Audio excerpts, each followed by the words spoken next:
The 36 Lessons, Sermon 37, by Vivec, Sermon 37.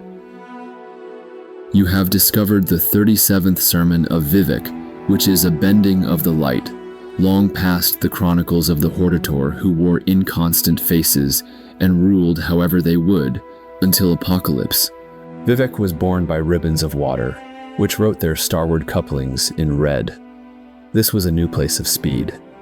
His eyes broke on the spikes above the tower, where the void ghost squatted over a drake-scaled drum, imbecile in its rhythm, and he asked of it, "Who are you that need no signature at all?" Three in sum, the robes of Im stretched towards the bright black rim of memory, roping an arc of purchase. This was a new sprinting task, and Set held his swollen belly to its name, Clockmaker's daughter, swimming the dead confession along a century of thread, naming her, uneaten, a golden cache of Veloth and Velothi. For where else would they know to go? Go here, world without wheel, charting zero deaths and echoes singing, Sate said, until all of it was done, and in the center was anything whatever. And the red moment became a great howling unchecked, for the provisional house was in ruin, and Vivec became as glass, a lamp, for the dragon's mane had broke, and the red moon bade him come. The sign of royalty is not this. A signal blue shift female told him, there is no right lesson learned alone.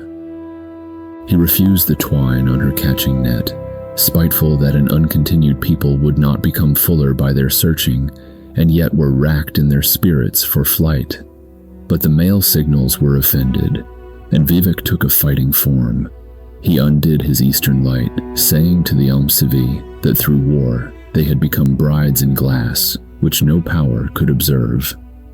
The light bent, and Vivec donned a cuirass made of red plates of jewel, and a mask that marked him born in the lands of man. Wheeling, he spread into an insect salve, worn on the neck of hist bulbs when at challenge. He roared up and fed his fingers to mammoth ghosts. The signal fires wondered if they mistook this for surrender, for Vivec had told the void that he could learn to undo it all. The light bent, and somewhere a history was finally undone. Of it, Vivec remembered the laughing of the Nechamen of his village when the hunts were good. He marched with his father in the ash, growing strong in the hooks and sail, able to run a junk through silt. At 11, he sung to an Ashkan.